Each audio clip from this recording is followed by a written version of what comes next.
ആ മദീനയിൽ താമസിക്കുന്ന യഹൂദികളായ ബനൂ ഖുറൈള എന്ന് പറയുന്ന ഗോത്രം പറഞ്ഞു, ഞങ്ങളും നിങ്ങളും തമ്മിലുള്ള കരാർ അവസാനിച്ചിരിക്കുന്നു. വല്ല വിധത്തിലും ഖുറൈശികളും ശത്രുക്കളും മദീനയിലേക്ക് കടന്നാൽ അവരോടൊപ്പം നിങ്ങളോട് ഏറ്റുമുട്ടാൻ ഞങ്ങളും ഉണ്ടാവും എന്ന് പറഞ്ഞു. നിങ്ങൾ ആലോചിച്ച് നോക്കൂ, ശത്രുക്കൾ ഒന്നടങ്കം വന്ന് മദീനയെ ആക്രമിക്കാൻ വരുമ്പോൾ ഉള്ളിൽ നിന്ന് നബി സല്ലല്ലാഹു അലൈഹി വസല്ലം സഹാബികളും നിൽക്കുന്ന ആ രംഗം മനസ്സോളം സങ്കല്പിച്ചു നോക്കൂ. 10,000-ലധികം വരുന്ന ആ ഒരു ശത്രു സംഖ്യം അപ്പുറം വന്ന് നിൽക്കുന്നു. ഇവിടെ ഉള്ളിൽ കപടവിശ്വാസികൾ തകരാറുകൾ ഉണ്ടാക്കുന്നു. അതിന്റെ കൂടെയാ ഉള്ളിൽ ഇവിടെ ആ താവളത്തിലാണ് യഹൂദികൾ കരാർ ലംഘിക്കുന്നത്. അള്ളാന്റെ തൗഫീക്കിനാൽ ആ യുദ്ധം നടന്നില്ല. പേടിച്ചോടേണ്ടി വന്നു ഖുറൈശികളും കൂട്ടുകാരും. ഇനി ഈ ചതിയന്മാരെ വെച്ച് പൊറിപ്പിക്കാൻ പറ്റില്ല എന്ന നിലക്ക് ബനൂ ഖുറൈളയുമായി കരാർ അവസാനിച്ചതായി കണക്കാക്കി. മറ്റൊരിക്കൽ നബി സല്ലല്ലാഹു അലൈഹി വസല്ലമക്ക് ഒരു അബദ്ധത്തിൽ ഒരു സഹാബി ചെയ്ത ഒരു കൊലയുടെ നഷ്ടപരിഹാര തുക കൊടുക്കേണ്ടി വന്നു. കാശില്ലാത്ത പ്രവാചകൻ സ്വാഭാവികമായും സുഹൃത്തുക്കളായ യഹൂദികളോട് സംഭാവന ചോദിച്ചു, സഹായം ചോദിച്ചു. ബനൂ നദീർ ഗോത്രത്തോട് അവര് തരാമെന്ന് പറഞ്ഞു. നീ ഞങ്ങളെ കോട്ടയിലേക്ക് വാ എന്ന് പറഞ്ഞു. നബി സല്ലല്ലാഹു അലൈഹി വസല്ലം അബൂബക്കർ സിദ്ദീഖും അവരുടെ കോട്ടയിൽ സുഹൃത്തുക്കളോടല്ലേ കടം ചോദിക്കുക, അവിടെ പോയിരുന്നു, ഞങ്ങൾ സഹായിക്കാമെന്ന് പറഞ്ഞു. നബിയും അവിടെ ഇരുന്ന് ഒരു മതിലിന് ചുവട്ടിൽ സംസാരിച്ചു കൊണ്ട് നിൽക്കുമ്പോൾ ആ മതിലിന് മുകളിൽ കയറിയിട്ട് ഒരു കല്ല് താഴേക്ക് ഉരുട്ടി പ്രവാചകനെ കൊല്ലാൻ പ്ലാൻ ഇട്ടു അവര്. അള്ളാന്റെ വഹയിന വിവരമറിഞ്ഞ നബി സല്ലല്ലാഹു അലൈഹി വസല്ലം രക്ഷപ്പെട്ടു. പിന്നാലെ സിദ്ദീഖും രക്ഷപ്പെട്ടു. അതോടുകൂടി ഇനി മേലിൽ ബനൂ നദീർ ഇവിടെ താമസിക്കേണ്ടതില്ല എന്ന് അള്ളാന്റെ തീരുമാനം വരികയും ചെയ്തു.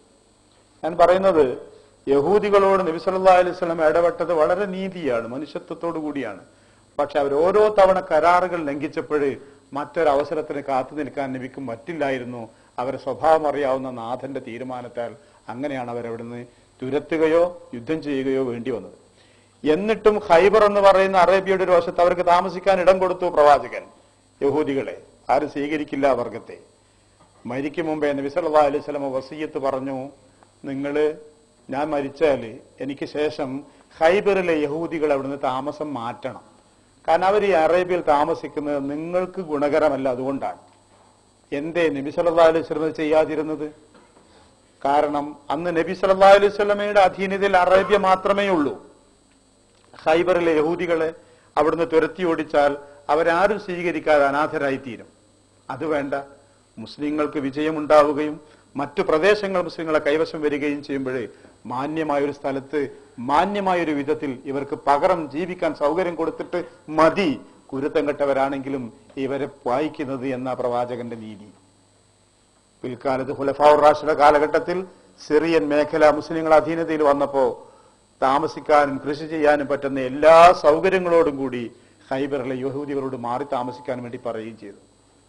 നമ്മൾ മനസ്സിലാക്കേണ്ടത്, അശദ്ദുന്നാസി അദാവത്തൻ എന്ന വിശുദ്ധ ഖുർആന്റെ പ്രയോഗത്തിൽ ആ ഖുർആൻ അത് പറയുമ്പോൾ നബി സല്ലല്ലാഹു അലൈഹി വസല്ലമയുടെ ഭാഗത്തു നിന്ന് ഒന്നും ഉണ്ടായിട്ടില്ല എന്ന് നമ്മൾ മനസ്സിലാക്കാം. ഇനി നമ്മൾ അറിയേണ്ട കാര്യം പിൽക്കാലത്തെ മുസ്ലിങ്ങളിലാണ്. പിൽക്കാലത്തെ മുസ്ലിങ്ങളിലും യാതൊരു നിലക്കുള്ള ഒരു തെറ്റായ സമീപനം യഹൂദന്മാരുടെ വിഷയത്തിൽ ഉണ്ടായില്ല.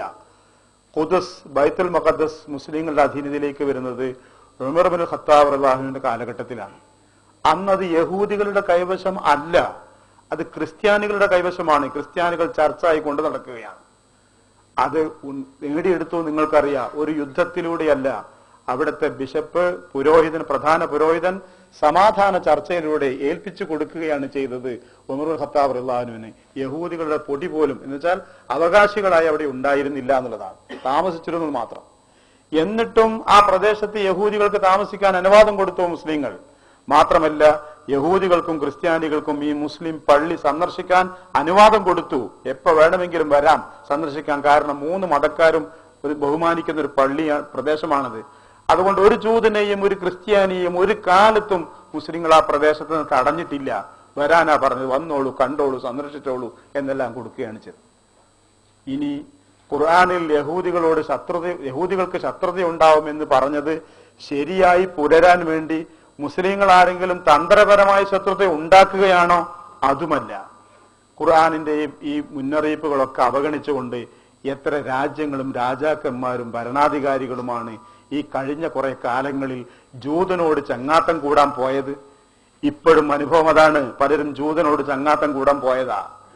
പക്ഷെ ജൂതൻ തിരിച്ചടിക്കുമ്പോൾ ചങ്ങാതിയാണോ ശത്രുവാണോ നോക്കല്ല, ഓനൊരൊറ്റ വികാരമേ ഉള്ളൂ, മുസ്ലിമാ ഞങ്ങളെ ശത്രുവാ എന്നത് മാത്രമേ ഉള്ളൂ എന്നർത്ഥം. അപ്പൊ ഖുർആനിന്റെ ആ പരാമർശം ഇവിടെ നിന്ന് നമ്മൾ ആലോചിക്കുക. മനുഷ്യന്മാരുടെ സ്വഭാവമാണ് എപ്പോഴും മാറാൻ സാധ്യതയുണ്ട്. പക്ഷെ 14 നൂറ്റാണ്ട് മുമ്പ് മനുഷ്യന്മാരെ കുറിച്ചൊന്നും വായിച്ചു പഠിച്ചിട്ടില്ലാത്ത, എഴുതാനും വായിക്കാനും അറിയാത്ത ഒരു മഹാൻ മുഹമ്മദ് മുസ്തഫ സല്ലല്ലാഹു അലൈഹി വസല്ലം പറയാണ്, മുസ്ലിങ്ങളെ, ജൂതന്റെ സ്വഭാവത്തിൽ മാറ്റം വരൂല, ജൂതന് നിങ്ങളോട് തീർത്താ തീരാത്ത പകയുണ്ടാവുള്ളൂ എന്ന് പറഞ്ഞു വെച്ചിട്ട് 14 നൂറ്റാണ്ട് കഴിഞ്ഞു. ഇതുവരെ ഒരു ദിവസം പോലും അതിൽ മാറ്റം ഉണ്ടായില്ല. ഇപ്പോഴും അത് തുടരുകയാണ്, അത് ഇനിയും തുടരും. അപ്പൊ എന്ത് മനസ്സിലാവുന്നു നമുക്ക്? വിശുദ്ധ ഖുർആന്റെ വചനം മുഹമ്മദ് നബി സല്ലല്ലാഹു അലൈഹി വസല്ലമയുടേതല്ല. അത് രാജാതിരാജനായ റബ്ബ് മനുഷ്യ മനസ്സുകളെ വായിക്കാൻ അറിയുന്ന റബ്ബിന്റെ വാചകാണ്. അത് മാറൂല, അത് തിരുത്തപ്പെടൂല, അത് ഉറച്ചതാ, സത്യവുമാണ് എന്ന് മനസ്സിലാവും. ഒരായത്ത് ഞാൻ പറഞ്ഞു. രണ്ടാമതൊരായത്ത് ഖുർആൻ അവരെ കുറിച്ച് പറഞ്ഞത് സുമ്മ കസത്ത് കുലൂബുക്കും മിൻ ബഅദി ദാലിക, പിന്നെ നിങ്ങളെ മനസ്സൊക്കെ കടുത്തു പോയിടോ അതിനുശേഷം. യഹൂദികളെ പറ്റിയാ പറയുന്നത്. എന്നിട്ട് അവിടെ പറഞ്ഞ് നിർത്താതെ പടച്ചോൻ പറഞ്ഞു, ഫയ്യക്കൽ ഹിജാറ, പാറയെ പോലെ അല്ല, ഔ അശദ്ദു ഖസ്വ, അതിനേക്കാളും വലിയ കടുപ്പമാണിടോ നിങ്ങളെ മനസ്സുകൾക്ക്. ഒരു ജൂതന്റെ മനസ്സ് പാറയേക്കാൾ കടുത്തതാണെന്ന് ഖുർആൻ പറഞ്ഞു. എന്നിട്ട് ആയത്തിന്റെ ബാക്കി എന്താണെന്നറിയോ? പാറകളിൽ നിന്നല്ലേ പലപ്പോഴും അരുവികൾ പൊട്ടി ഒഴുകാറ്. പാറകളിൽ ചിലപ്പോൾ വെള്ളം കിനിയെങ്കിലും ചെയ്യില്ലേ, ഉറവുണ്ടാവുമെങ്കിലും ചെയ്യില്ലേ. വലിയ അഹങ്കാരിയായി മേലെ നിൽക്കുന്ന പാറ ചിലപ്പോൾ താഴോട്ട് ഉരുണ്ടു വീഴാറില്ലേ? എന്നാ ജൂതനിൽ നിന്നൊരു കനിവ് പോലും നിങ്ങൾ ആരും പ്രതീക്ഷിക്കണ്ട എന്നാ ഖുർആന്റെ സംസാരം. സുബ്ഹാനല്ലാഹ്, നിങ്ങൾ ആലോചിച്ച് നോക്കൂ. കസത്ത്, പാറകളെ പോലെ എന്ന് പറഞ്ഞിട്ട് ഖുർആൻ പറഞ്ഞു പാറകളോട് പോലും ഉപയോഗിച്ചുകൂടാ.